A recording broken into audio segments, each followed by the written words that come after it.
Assalamualaikum warahmatullahi wabarakatuh. Perkenalkan, nama saya Ma'ruf Miftahul Huda. Saya mahasiswa jurusan Pendidikan Agama Islam kelas PAI 5B, Fakultas Tarbiyah dan Ilmu Keguruan, Universitas Islam Negeri Kiai Ageng Muhammad Besari, Ponorogo. Dalam video ini, saya akan menyampaikan pengertian mengenai wudhu, syarat-syaratnya wudhu, fardu-fardunya wudhu, dan juga hal-hal yang membatalkan wudhu. Di akhir video, tak lupa juga saya mencantumkan praktik wudhu. Langsung saja, yang pertama pengertian wudhu. Wudhu yaitu bersuci untuk menghilangkan hadas kecil dengan membasuh bagian-bagian yang fardu wudhu menggunakan air yang mutlak atau air suci yang menyucikan. Wudhu menjadi sangat penting karena tanpa wudhu sholat pun tidak sah. Allah berfirman dalam Quran surat Al-Maidah ayat 6 yang isinya memerintahkan kita untuk mengambil wudhu atau melakukan wudhu sebelum menunaikan sholat. Dan yang kedua yaitu syarat-syarat wudhu. Di dalam kitab Al-Mabadi'ul Fiqhiyah dijelaskan bahwasanya syarat-syarat wudhu itu ada 4. Yang pertama, orang yang berwudhu beragama Islam. Dan yang kedua, orang yang berwudhu itu telah mumayyiz atau sudah bisa membedakan antara baik dan buruk. Dan yang ketiga, tidak ada penghalang untuk masuknya air ke dalam kulit. Dan yang terakhir, yang keempat, yaitu tidak meyakini bahwasanya salah satu fardu wudhu itu adalah sunnah. Selanjutnya yaitu fardu-fardunya wudhu.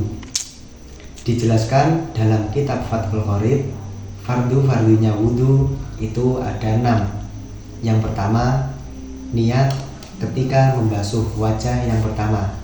Adapun niatnya seperti contoh berikut: nawaitul wudu'a li raf'il hadasil azwari fardhu lillahi ta'ala, yang artinya saya berniat wudhu untuk menghilangkan hadas kecil fardhu lillahi ta'ala.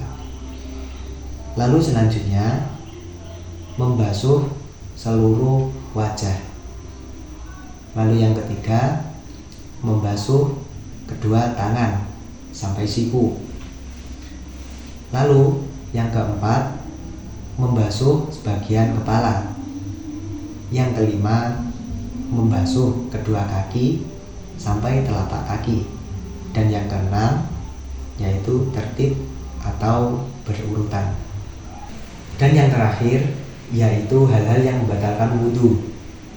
Dalam kitab Fathul Qorib dijelaskan bahwasanya hal-hal yang membatalkan wudhu itu ada 5. Yang pertama yaitu segala sesuatu yang keluar dari kubul dan dubur.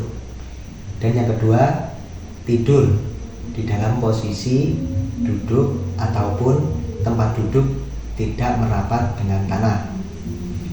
Dan yang ketiga yaitu hilangnya akal karena gila, sakit, dan lain sebagainya. Dan yang keempat, bersentuhan dengan yang bukan kering. Dan yang terakhir, yang kelima, menyentuh farji tanpa menggunakan pelindung ataupun tidak ada yang menutupi bagian tangan untuk menyentuh farji. Berikut ini adalah praktik wudhu.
Sekian yang dapat saya sampaikan. Jika ada kurang lebihnya, saya mohon maaf. Semoga video ini bisa memberikan manfaat kepada kita semua. Akhir kalam, wassalamualaikum warahmatullahi wabarakatuh.